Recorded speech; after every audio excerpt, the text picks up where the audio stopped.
서로 우리가 인사도 못하고 돌아갈 수 있습니다. 예배 끝나면 바로 가시는데 예배 끝나기 전에 서로 인사 나눠서 서로의 안부를 묻는 게 좋을 것 같습니다. 자, 5월은 가정의 달이라 그러죠. 내일 모레 5월 5일 우리 어린이들이 좋아하는 무슨 날이 있습니까? 어린이날이 있습니다. 또 5월 8일은 어버이날이 있습니다. 그렇죠? 두 날이 좀 떨어져 있으면 저희가 부모님에 대한 말씀 또 자녀들에 대한 말씀 이렇게 따로따로 나누어서 이렇게 가르치셨으면 좋겠는데 이번에는 어떻게 날짜들이 좀 애매모호해서 같이 이렇게 상고하게 되었습니다. 그러다 보니까 오늘 말씀의 제목을 여기 오늘 주보에 보면 자녀와 부모에게 주신 옳은 도라는 제목으로 하나님의 말씀을 상고하도록 하겠습니다. 지난주에 다행히 결혼에 대한 이야기는 우리가 상고를 했고요. 장기교회에서 오늘은 어버이날을 위해서 또 어린이날을 위해서 자녀들에게 주는 교훈 또 부모에게 주는 가르침 이 둘을 같이 상고하고자 합니다. 날짜를 기준으로 볼 때는 어린이날이 먼저 오니까 부모들에게 먼저 교훈을 하고 그 다음에 어버이날이 오니까 자녀들에게 오는 교훈 이렇게 돼야 되는데 성경의 순서 여기 성경에 보면 창세기 6장 오늘 에베소서 6장 1절부터 4절에 자녀들에게 먼저 교육하고 또 아비들에게 부모들에게 교육하는 순서가 있기 때문에 성경의 순서나 또 자연적인 원리에 따라서 먼저 복종하는 자녀들에게 먼저 교훈하고요. 그 다음에 부모님들에게 같이 교훈하는 두 말씀을 성경 말씀을 따라 상고하고자 합니다. 첫 번째 가르침은 자녀들에게 주신 교훈을 먼저 보겠습니다. 자녀들에게 주신 교훈. 그래서 6장 1절에 보면 자녀들아 주 안에서 너희 부모를 순종하라 이것이 옳으니라.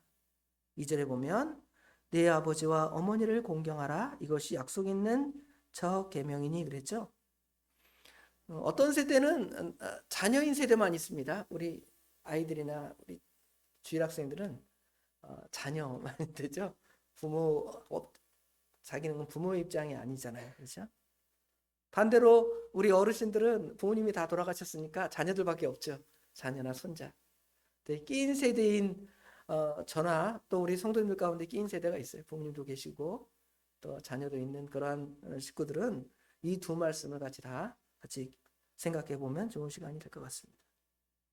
먼저 생각할 것은 주 안에서 너희 부모를 순종하라는 말씀과 내 아버지와 내 어머니를 공경하라 이 두 말씀을 상고해 보도록 하겠습니다. 우리 순종, 공경 별로 생각 안 해봤죠? 순종하라, 공경하라. 오늘 제목에 오늘 주보에 보면 이 말씀을 이제 기록해 놨습니다. 순종이라는 말은 그 원어상의 의미는 휘포라는 단어와 아쿠라는 단어의 합성어입니다. 휘포라는 말은 어떤 뭐뭐 아래, 뭐뭐 밑에서 이런 뜻이고요.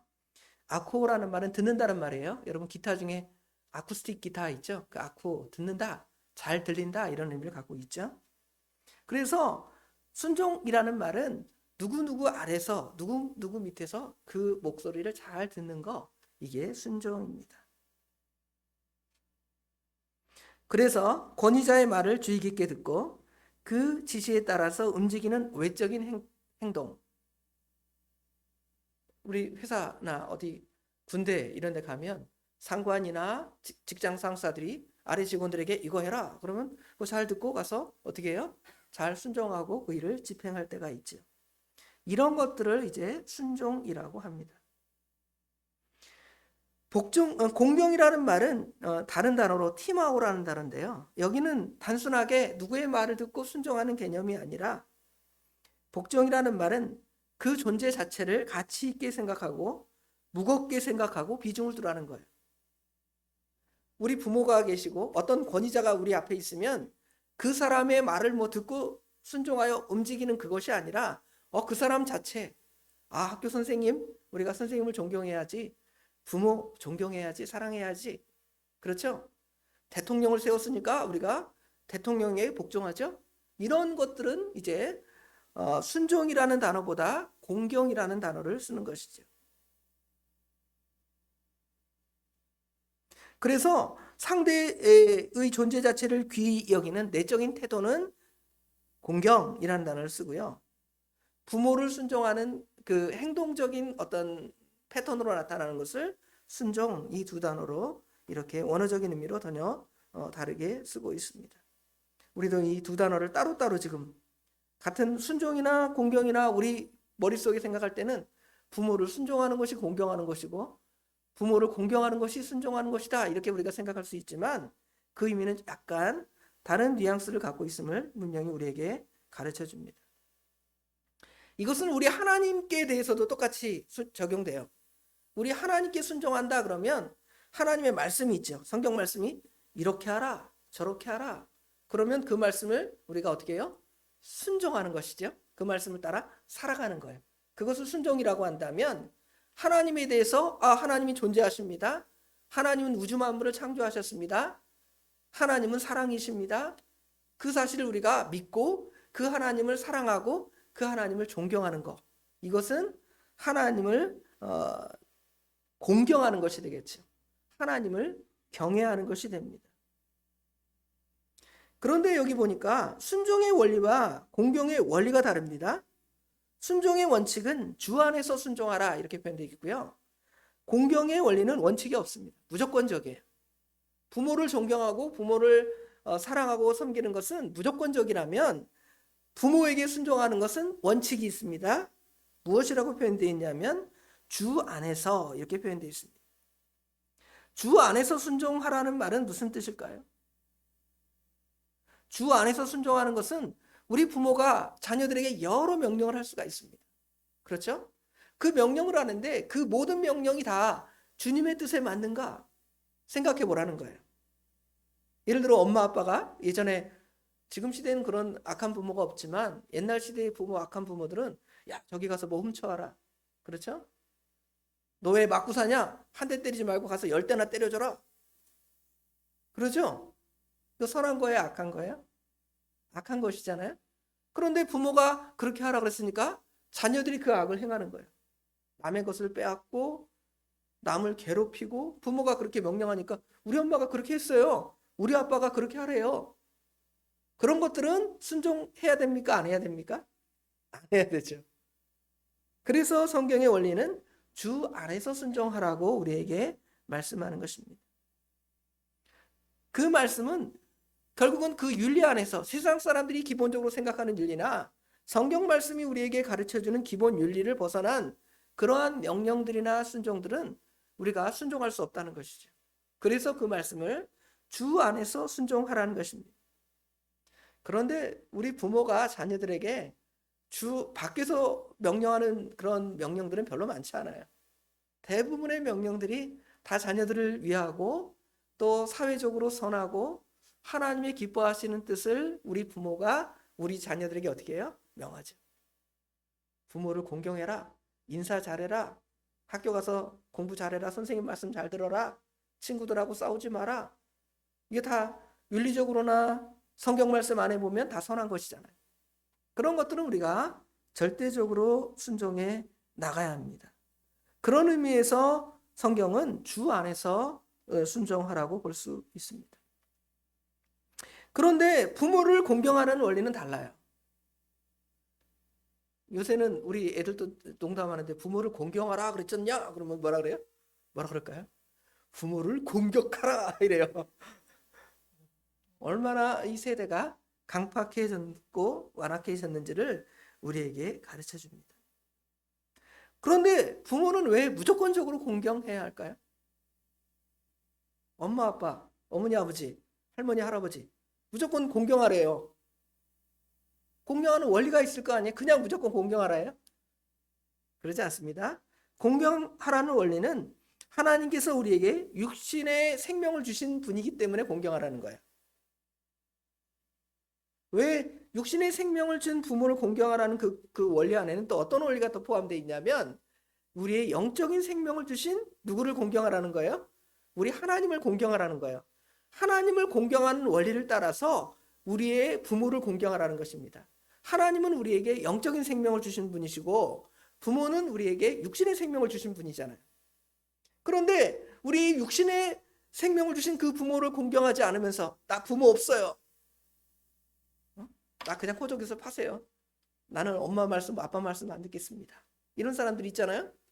그런 사람은 어떤 사람들과 똑같으냐면 하나님이 안 계십니다. 하나님이 어디 있습니까? 나는 내 마음대로 살겠습니다. 이런 원리가 똑같아요.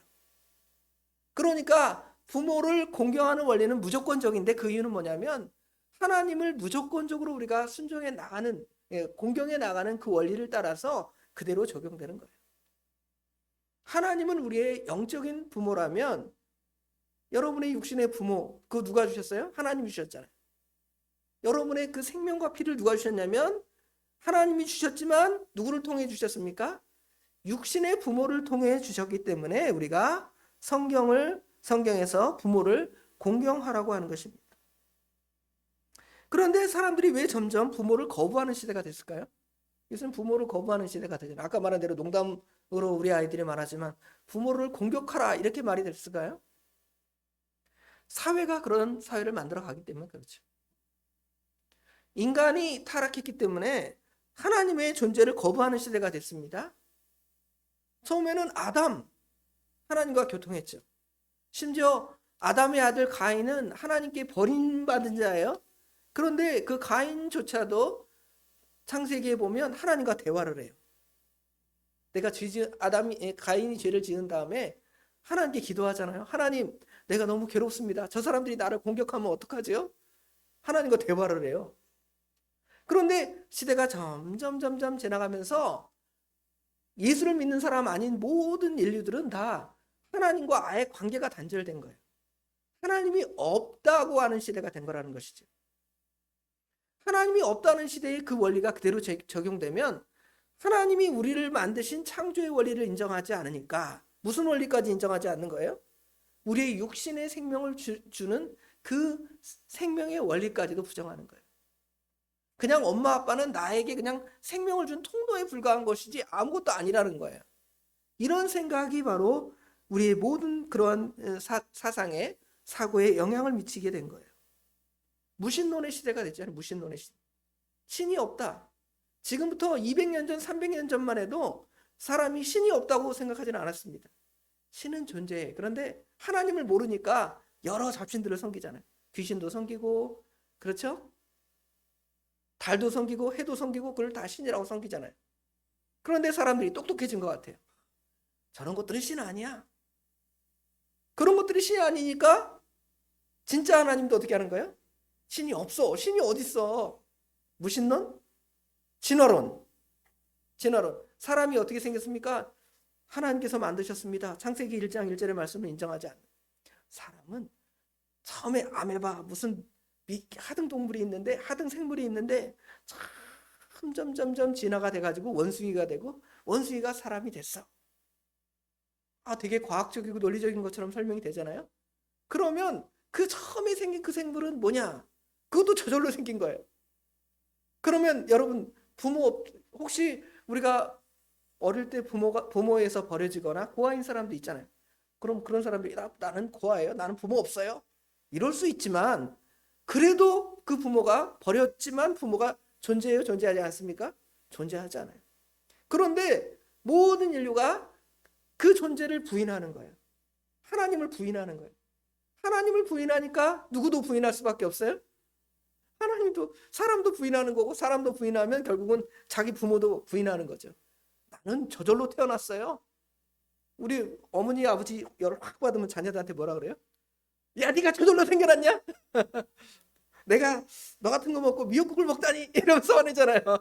그렇죠? 그러나 저절로 생긴 존재가 하나도 없는데 자꾸 사람들은 하나님을 부인하다 보니까 누구까지도 부인하는 거예요? 부모도 부인하고 세상에 있는 모든 권위를 부정하는 시대가 되었다는 걸 볼 수가 있습니다. 공산주의자 어떻습니까? 공산주의자. 예전에 공산주의자 얘기 들을 때 무슨 얘기가 여러분 제일 기억이 납니까? 공산주의자 하면 저는 기억나는 게 어릴 때 무슨 얘기가 나냐면 부모도 고발하고 자식도 고발하고 그게 공산주의다 그러죠? 왜 그러냐 하면 공산주의 사상은 유물론 사상이에요. 모든 것이 그 물질이 가장 중요하다는 것입니다. 그런데 이 우주 만물을 창조하신 하나님이 영이니까 하나님이 있는 거예요, 없는 거예요? 공산주의자들은 하나님이 없는 거죠. 그러니까 물질의 기원도 인정하지 않고 사람의 기원도 인정하지 않으니까 그러면 자기들의 어떤 사상이나 철학이나 그런 논리를 따라서 부모도 거부하는 시대, 권위도 거부하는 시대. 그러다 보니까 부모가 나랑 생각이 안 맞으면 부모도 어떻게 하는 거예요? 고발하는 거예요. 부모도 고발하는 거예요.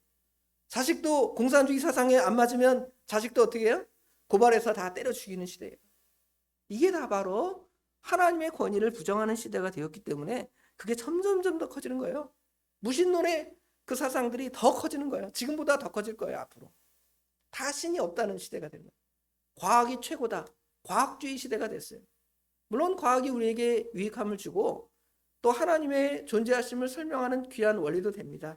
그러나 과학이 너무 위가 돼서 하나님보다 위가 돼서 그것으로 부모를 거부하고 하나님을 거부하고 존재를 거부하는 그러한 시대가 되었기 때문에 우리가 이 사상을 따를 수가 없는 것이죠.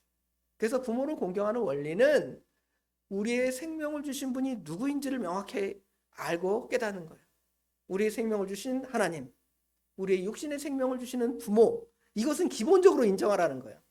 아까 말한 대로 부모에게 무슨 갑질당해서 또는 아니면 부모가 우리를 가스라이팅 시켜서 부모에게 공경하라는 것이 아니라 부모는 존재하시고 또 우리를 존재하게 하신 분이니까 우리가 순종해 가는 원리대로 순종해 나가는 겁니다. 순종하는데 순종은 또 하나님의 말씀이 있으니까 하나님의 말씀을 따라 순종해 나가는 것이 성경적인 원리임을 지금 우리에게 가르쳐 줍니다. 그 다음에 이제 두 번째로 상고할 것은 자녀를 어떻게 양육할 것인가. 부모들에 대해 우리에게 명령하신 말씀을 같이 또 상고해 보도록 하겠습니다. 자녀를 양육할 때에는 오늘 본문에 보니까 어떻게 양육하지 말라 그랬냐면 아비들아 그랬는데 아비들이니까 아빠에게만 해당되는 게 아니라 부모를 말하는 것입니다. 부모들은 자녀를 어떻게 하지 말라는 것입니까? 노엽게 하지 말라. 여기 노엽게 한다는 말이 뭘까요? 노엽게 한다. 자녀를 이제 화나게 하지 말라는 거예요. 자녀를 분노하게 하지 말라는 것입니다. 몹시 성나게 하다. 몹시 화나게 하다. 단순하게 일시적으로 부모에게 대들고 화날 수가 있어요.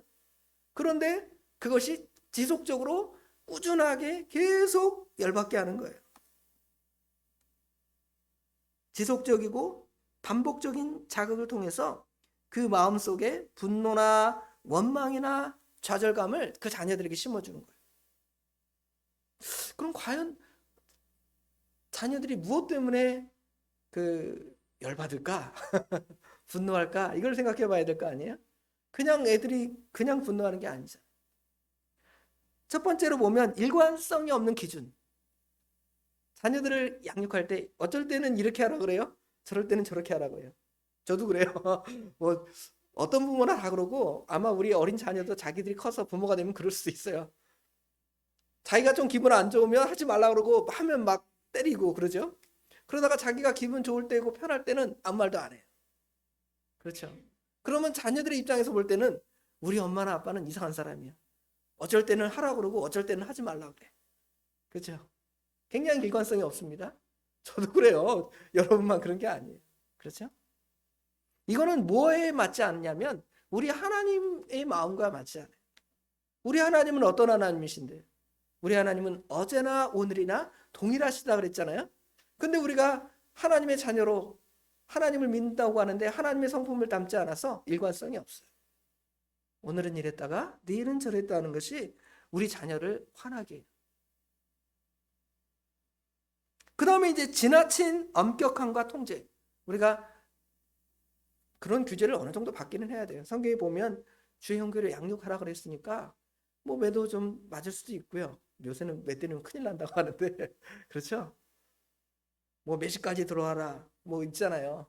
우리 자녀들에게 그런 규칙을 정하는데 너무 무슨 막 엄해서 숨을 못 쉴 정도로 우리 자녀를 그렇게 엄격하게 통제한다면 어떻게 되겠어요?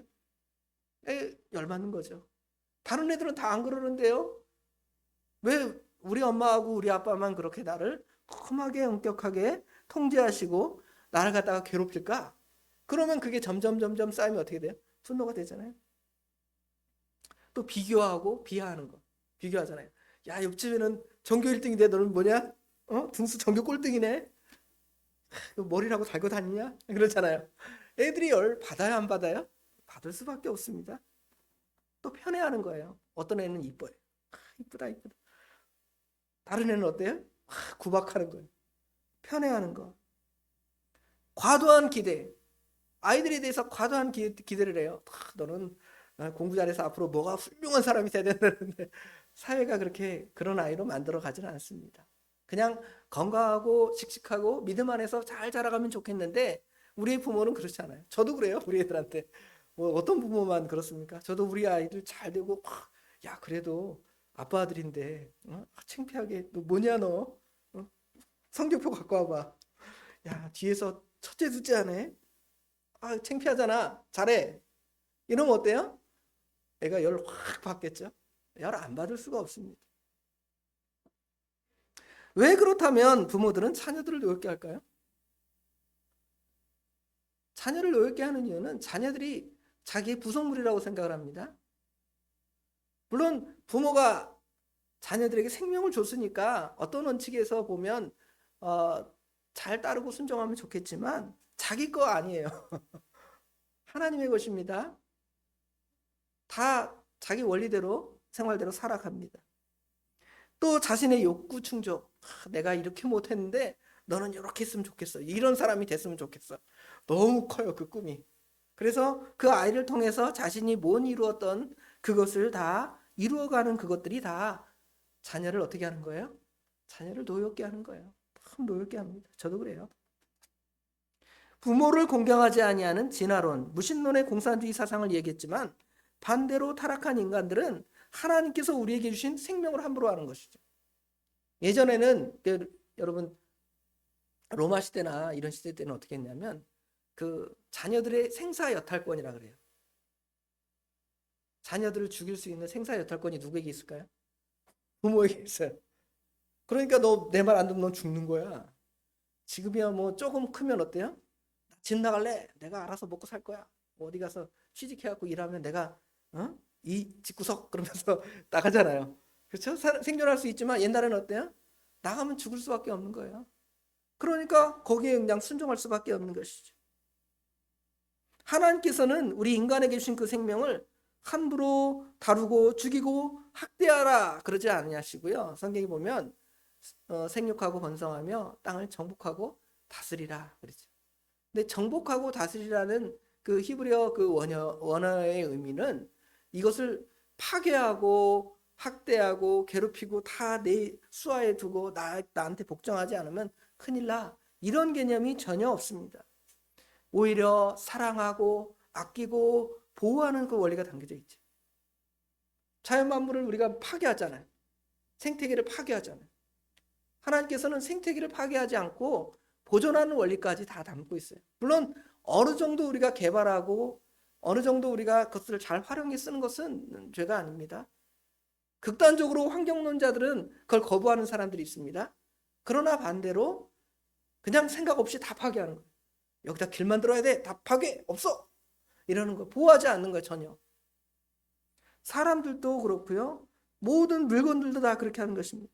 자기 마음대로 파괴하고 부수는 것. 자기 분신이니까 내가 내 마음대로 하겠다는데 여러분 옆집 아이들 막 부모가 때리면 우리가 경찰에 탁 신고하잖아요. 지금이야 그렇게 하면 아동학대로 다 경찰서에 잡혀가고 처벌을 받지만 옛날에 어떻게 해요?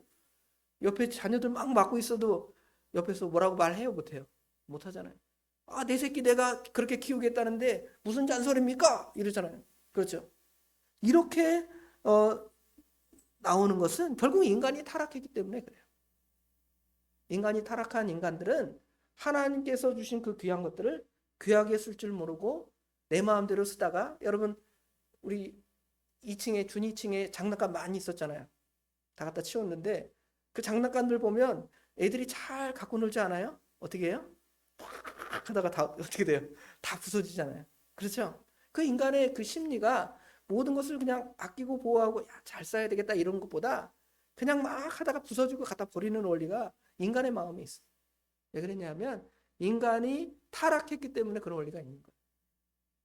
결국은 부모의 잘못이나 자녀의 잘못이나 다 그 원리는 똑같아요.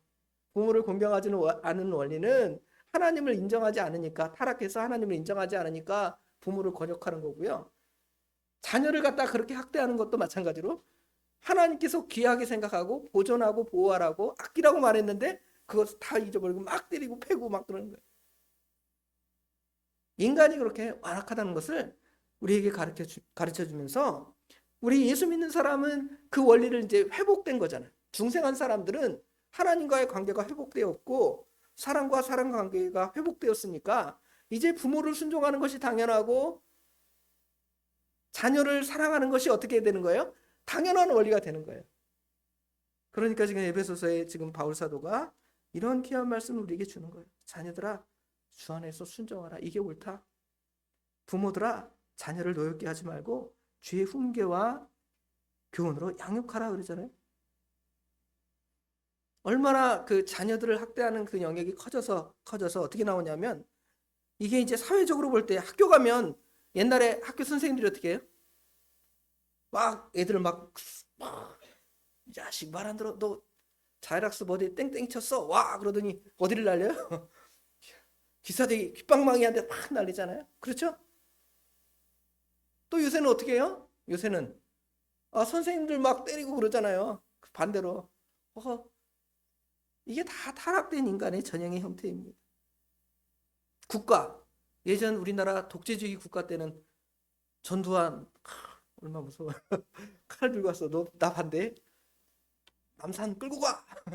그 다음날 그냥 거의 식물인간이 되든지 이제 가는 거예요. 그렇죠? 또 반대하는 사람은 어때요? 여기 띠를 두르고 국가는 무조건 반대하는 거예요. 그렇죠? 물러가라, 물러가라. 잘못하면 물러가라 할 수 있지만 무조건 반대하는 거. 국가, 정부 무조건 반대하는 노조 이런 거 있잖아요. 그렇죠? 다 똑같은 원리입니다. 회사에서도 사장님이 월급도 안 줘요. 막 일만 시켜요. 상관이. 그렇죠? 그런데 반해서 또 반대로 밑에 아래 직원들은 또 어떻게 해요? 노조 만들어서 다 때려 부시자 이래요. 다 그 파괴의 원리는 하나님이 없고 또 인간을 진정으로 사랑하지 않는 그 원리가 다 인간에게 담겨져서 다 그걸 거부하는 시대가 된 거예요. 그런데 성경은 반대로 하라는 것이죠. 반대로. 그 존재를 다 서로 인정해 주는 거예요. 서로 화합하고 부모와 자녀가 서로 사랑하는 것이고 아까 말한 대로 학교 선생님과 제자들은 어떻게 해요? 서로 사랑하고 제자들을 아껴주고 선생님 존경하고 우리 선생님 최고예요. 그렇죠? 우리 제자들 똑똑하다. 공부도 잘한다. 말도 잘 듣는다. 칭찬해주고 그러잖아요. 회사에서도 사장님이 나 돈 많이 벌었으니까 월급 쫙 늘려주잖아요. 또 직원들은 우리 사장님이 그렇게 하라는데 내가 열심히 일해야지. 열심히 일하자. 다 좋아야 되는데 인간의 타락은 서로 자기 이기주의나 욕심을 따라서 그걸 파괴한다. 가정이 파괴되는 원리는 결국은 사회가 파괴되는 원리와 다 똑같아요. 이 모든 사회의 가장 기본적이고 기초적인 조직이 가정인데 거기부터 파괴됐으니 사회가 멀쩡하겠어요? 멀쩡하지 않죠. 교회에서도 가정이 멀쩡하지 않는데 교회가 멀쩡하겠어요? 멀쩡하지 않습니다. 멀쩡할 수가 없어요. 교회도 다 파괴되고 교회 안에서 막 권사님들 막 싸우고 막 집에서도 그러는데 뭐 교회 가서 그러고 교회 덕이 아니 뭐 교회가 부흥하겠습니까? 발전하겠습니까? 안 하죠. 문 닫읍시다. 교회 다 팔고 그런 시대가 된 거예요. 우리는 그런 것들을 분별해서 믿음 안에서 우리가 어떻게 판단하고 가르쳐야 할지를 가르치는 거예요. 자녀들은 어떻게 양육하라 그랬냐면 주의 교훈과 훈계로 양육하라 그랬습니다. 여기 교훈이라는 말은 규칙과 훈련을 통해서 올바른 습관을 길러주고 그렇잖아요. 밥 먹는 시간에 밥 먹고 게임하는 시간에 게임하고 놀러가는 시간에 놀러가고 학교 가는 시간에 학교 가고 이 규칙이 있어야 될까요? 나는 학교 가기 싫어요. 하루 종일 게임하고 싶습니다. 나는 학교 가기 싫어요. 밥 먹으려니까 밥도 안 먹어요. 이건 여기 보면 교훈이라는 말에 어긋나는 것이죠. 반대로 여기 훈계라는 말은 말로써 깨닫게 하고 마음으로 권면하는 것입니다. 말보다 뭐가 앞서요? 여러분, 말보다 주먹이 앞서잖아요. 에이, 저도 그래요. 말 안 들으면 등짝부터 확 나와요. 욕이 나와요. 그렇죠? 이게 주의 훈계와 교훈으로 양육하는 것이 아닙니다. 성경 말씀에 주의 교훈과 훈계로 양육하라 그랬잖아요. 잘 기르라는 것입니다. 말이 잔소리가 되고 마음이 통하는 것이 아니라 마음을 거부하는 거예요. 아버지는 꼰대야. 그렇죠? 마음으로부터 벌써 배제시키는 거예요. 부모를 거부하고 자녀를 거부하고. 그래서 우리는 우리의 감정으로 자녀를 다스리는 것이 아니라 하나님 말씀이라는 객관적인 그러한 사랑의 기준을 따라서 양육하는 거예요. 부모를 순종하는 것입니다. 부모를 순종하는 것도 객관적으로 하나님 말씀을 따라서 순종해 나가는 거예요. 무조건 복종하고. 자녀를 사랑하는 것도 성경 말씀을 따라서 그렇게 하는 것입니다. 그렇게 부모에게 순종하고 자녀를 양육하는 사람들은 하나님께서 은혜를 주십니다. 여기 어떤 은혜를 주시냐면 이것은 약속 있는 첫 계명이니 하나님께서 복을 주시겠다고 약속하신 첫 번째 계명, 사람에 대한 계명, 1계명부터 4계명까지는 하나님에 대한 계명이죠. 하나님을 잘 섬겨라 이것이고요. 사람에 대한 첫 번째 계명은 내 부모를 공경하라 그랬잖아요. 이것이 바로 하나님의 은혜가 약속되어 있는 첫 계명입니다. 어떻게 됩니까? 3절에 보니까 이로써 내가 잘되고 땅에서 장수하리라 그랬죠. 여기 잘된다라는 말을 생각할 때는 그냥 경제적인 번영, 부 이런 것들을 생각하는 단어로 보통 잘된다 이러는데요. 물론 이것은 그런 의미도 일부 포함이 되어 있습니다. 그러나 이것은 인생 전반에 우리의 환경이나 상태가 하나님의 질서 안에서 잘 되어져 가는 거예요. 세속적인 어떤 성공이나 이런 것들을 보장한다는 그런 개념보다 중생한 성도가 하나님과의 올바른 관계가 회복되는 것처럼 이 세상에서 모든 질서가 이 사람한테는 깨어지지 않는 거예요. 그 사람 괜찮은 사람이야. 인정해주고 그러니까 어려움이 없는 것이 세상 일에. 저 사람 까다로운 사람이야. 저 사람 조금 짜증나. 이런 사람은 이 모든 일이 어그러지잖아요. 그런데 이 하나님의 질서 안에서 살아가는 사람들은 모든 사람이 좋게 보는 거예요. 잘 되는 것입니다. 사업을 해도 무슨 일을 해도 잘 되고요. 모든 일이 그냥 형통한 거예요. 여기 형통이라는 개념은 단순하게 물질적 개념뿐만 아니라 뭐가 제일 여러분 사람을 불편하게 하죠?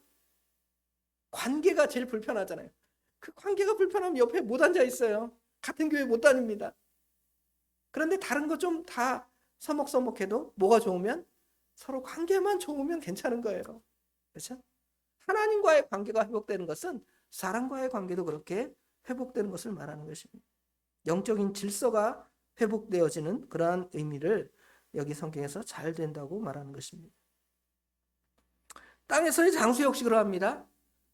오래 산다, 뭐 오래 사는 것이 복이다 그러긴 하지만 혼자 오래 살아보세요.